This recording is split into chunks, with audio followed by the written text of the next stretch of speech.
चलिए, ब्रोकर बोले खास सेगमेंट हमारा, और हर रोज की तरह हमारे साथ हाजिर हो गए हैं हर्ष, जो कि तमाम सैकड़ों रिपोर्ट्स को खंगालने के बाद कुछ चुनिंदा 3-4 कंपनियों पे जिसपे कि आपकी पोजीशन रहती है, जिसमें आप लोगों का इंटरेस्ट रहता है, ऐसे रिटेल वाले शेयरों पे जिसमें पार्टिसिपेशन ज़्यादा होता है, उन कंपनियों पे बातचीत करके हम लेकर के आते हैं।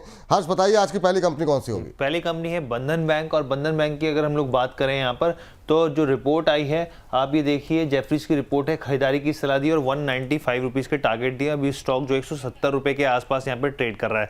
अब इनका कहना है कि मैनेजमेंट जो है एसेट क्वालिटी पर बहुत बारीकी से नज़र बनाए रखा हुआ है। इसके साथ ही इनका कहना है कि जो लोन है, आप आने वाले दिनों में देखेंगे लोन की लिमिट में काफ़ी सख्ती देखने को मिलेगी। साथ ही यहाँ पे लेवरेज जो बोरोवर है उसमें कमी आ रही है। हम अपने व्यूअर्स को बता दें, लेवरेज जो बोरोवर होते हैं वो बेसिकली जो पहले ही काफ़ी ज़्यादा कर्ज लेते हैं और उसके बाद भी कर्ज लेते हैं, एक डाइसी रहता है उनका मामला कि वो वापस रीपेमेंट कब करेंगे। तो जो लेवरेज बोरोवर हैं वहाँ पर भी यहाँ पे कमी देखने को मिल रही है। और इसके साथ ही मैनेजमेंट को उम्मीद है कि वित्त वर्ष 2025-26 में जो दूसरी छमाही होगी यहाँ पर, उसमें कॉस्ट जो यहाँ पर है, क्रेडिट कॉस्ट जो है उसमें गिरावट देखने को मिलेगी। यानी कि जो लोन देते हैं उस पर जो खर्च होता है वो कम होता हुआ दिखेगा, जिससे बैंक को यहाँ पे फायदा मिलेगा। साथ ही FY26 के लिए रिटर्न ऑन एसेट जो है वो सुधरता हुआ दिखेगा। और 2 से 3 सालों के अंदर यहाँ पर MFI जो सेगमेंट है, यहाँ पर माइक्रो फाइनेंस सेगमेंट है, वहां पर थोड़ा सा यहाँ पे कमी करते हुए 30 से 40% की कमी करते हुए बैंक दिखेगा। चलिए, तो पहला कंपनी आज की बंधन बैंक 195 के टारगेट के साथ। प्रदीप जी, आपकी टिप्पणी क्या होगी बंधन बैंक को लेकर के? जेफरीज का मानना 195 तक का लक्ष्य देखने को मिल सकता है। विपुल जी, कोलकाता बेस्ड कंपनी है बंधन बैंक, एंड मैं तो इनका पूरा स्टोरी जानता हूँ कि कैसे कंपनी स्टार्ट हुआ था। सो मेरा व्यू पॉइंट यही है, देखिए बैंक जब IPO आया था उसके बाद से ना अभी भी 1% भी रिटर्न इन्वेस्टर्स को दे नहीं पाया। अगर आप ऑल टाइम हाई से देखेंगे नीचे ही है, लेकिन एक होता है वैल्यूएशन, तो मुझे लगता है वैल्यूएशन के हिसाब से सही है।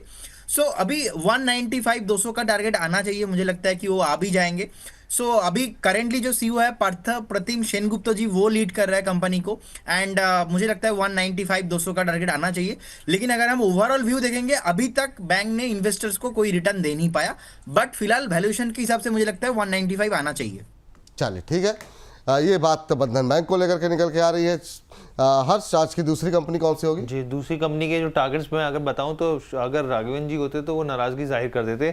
यहाँ पर देखिए आप, मॉर्गन स्टैनली की रिपोर्ट है और स्टील अथॉरिटी ऑफ इंडिया के ऊपर इन्होंने अंडरवेट दिया और 90 रुपये के टारगेट दे दिए। यहाँ पे स्टॉक 130 पर ट्रेड कर रहा है और ये 90 रुपये के आसपास यहाँ पे इन्होंने टारगेट दिया। इन्होंने क्यों दिए? इनका देखिए, सबसे पहले कहना है जो Q4 में जो वॉल्यूम ग्रोथ है वो ठीक ठाक रही है, लेकिन यहाँ पर वॉल्यूम ग्रोथ के बावजूद यहाँ पर जो है कमाई, जो रियलाइजेशन की बात हम लोग करते हैं यहाँ पर, तो रियलाइजेशन की अगर हम लोग बात करें तो वहां पर कमी देखने को मिली है साफ तौर पे। और ऑपरेटिंग एक्सपेंस पर टन की अगर हम लोग बात करें, ये भी काफ़ी बढ़ता हुआ दिखा है। साथ ही कच्चे माल की जो लागत है वहां पर जो है उम्मीद से कम रही है। और एबिटा जो है वो आप देखें तो करीब 24% बढ़ता हुआ दिखा, जो कि जो एक्सपेक्टेशन थी उससे बेहतर रहा है। लेकिन अभी भी इनका ये मानना है कि जो अभी वैल्यूएशन है वो ठीक नहीं है, जो प्राइस है अभी वो काफ़ी ऊपर ट्रेड कर रहा है।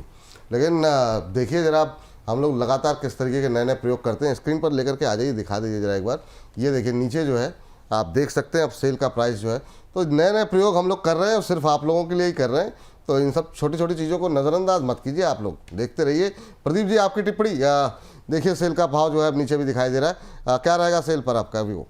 देखिए, मुझे लगता है जिनके पास है आप बने रहिए, ऐसा कोई प्रॉब्लम अभी तक तो नहीं दिख रहा है मुझे। चार्ट में 130 के आसपास अभी चल रहा है। मुझे लगता है कि आप बने रहिए। 138 पहला टारगेट और 145 से लेके 150 भी आपको देखने को मिलेंगे। आप बस एक स्टॉप लॉस मेंटेन कीजिए 112 का। सो 112 अगर कभी भी ब्रेक होता है उस केस में आपको निकल जाना है, बट 112 के ऊपर जब तक है यहाँ पे आपको कोई प्रॉब्लम नहीं है। चलिए, 112 के ऊपर जब तक है तब तक कोई समस्या नहीं है। ठीक है, अंतर्राष्ट्रीय लोग हैं, यहाँ अपने घरेलू लोग भारी पड़ते हैं कई बार। बताइए हर्ष, अगली कंपनी का नाम बताइए। तीसरी कंपनी जो है मोनोपोली कंपनी है, IRCTC की हम लोग बात कर लेते हैं। मैक्वेरी की रिपोर्ट है, आउट परफॉर्मेंस की रेटिंग दी है और 900 रुपये का इन्होंने टारगेट दिया है। तो इनका सबसे पहले कहना क्या, इनका कहना है जो स्पिरिचुअल यानी कि आध्यात्मिक जो रूट लगातार कंपनी जो ट्रेन चला रही है वहाँ पर, उससे काफ़ी बूस्टअप मिला है यहाँ पर रेवेन्यू में। दूसरी चीज़ इनका ये कहना है कि आने वाले दिनों के लिए यहाँ पर एक डिसेंट ग्रोथ देखने को मिलेगी, जो कि 13 से 14% के आसपास होगी। साथ ही जो फ्री कैश फ्लो है वो 30% के आसपास देखने को मिल सकता है, जो कि एक अच्छा नंबर है। और 30% रिटर्न ऑन इन्वेस्टेड कैपिटल, यानी कि जितना इन्वेस्ट करते हैं उसके ऊपर जो रिटर्न है उसके जो परसेंटेज है वो 30% के आसपास बनी हुई है। ये काफ़ी अच्छा नंबर है जो लगातार सस्टेन कर रहा है यहाँ पर। और लगातार जो है कंपनी जो IRCTC है मॉडर्नाइजेशन पे काम कर रही है, यहाँ पे नई नई टेक्नोलॉजीज पे काम कर रही है, तो उसका भी फायदा मिलता हुआ दिखेगा। चल ठीक है, IRCTC पे 900 रुपये तक के टारगेट, और वो उन लोगों के लिए, सबके लिए राहत की बात है जो उन लोगों ने IRCTC में पैसे लगाए, क्योंकि बड़ी उस तरह की रफ्तार नहीं चल रहती है, जैसा कि हम लोग बात भी कर रहे थे। IRCTC में भले ही मोनोपोली है लेकिन शेयर पे वैसी रफ्तार नहीं दिखाई दी। आपकी टिप्पणी सर? सर मुझे लगता है कि 675 एंड 695 के आसपास एक बिग सपोर्ट है। तो सपोर्ट जब तक ब्रेक नहीं होगा ना, इसमें कोई टेंशन करने वाला सिचुएशन है ही नहीं।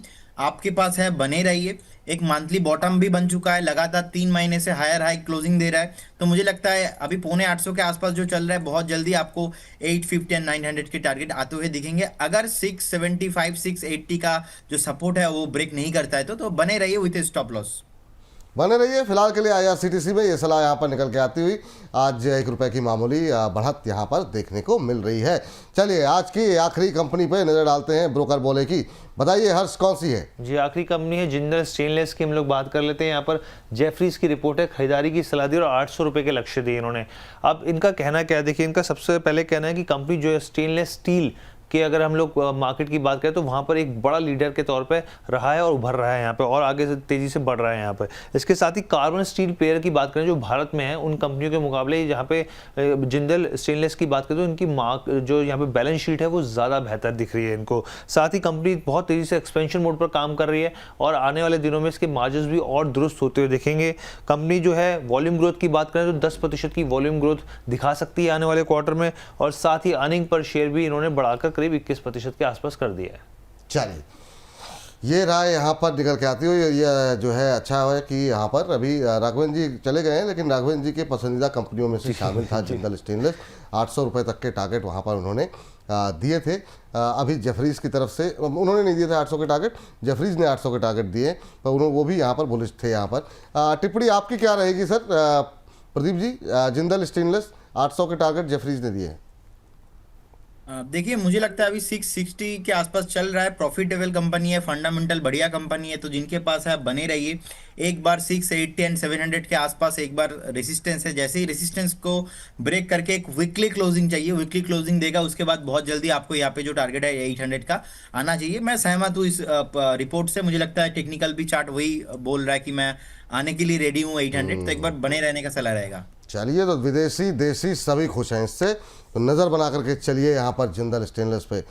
बाजार में नज़र लग गई किसी की, ऐसा लग रहा है 24,725।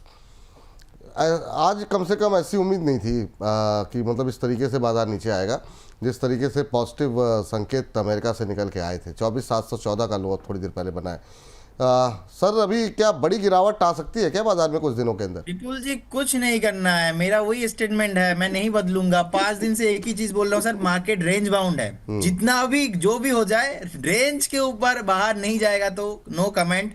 बस आपको देखना है, कभी कभी कुछ करने से अच्छा कुछ ना करना होता है, देखना होता है। चलिए देख रहे हैं सर, सबको ही देख रहे हैं। बहुत बहुत शुक्रिया हर्ष आज की इस तमाम कंपनियों पे बातचीत करने के लिए और तमाम ब्रोकरेज हाउसेस की रिपोर्ट्स बड़ी बड़ी पढ़ करके हमारे दर्शकों को बताने के लिए बहुत बहुत शुक्रिया, बहुत बहुत धन्यवाद। तो ब्रोकर बोले में इतना ही।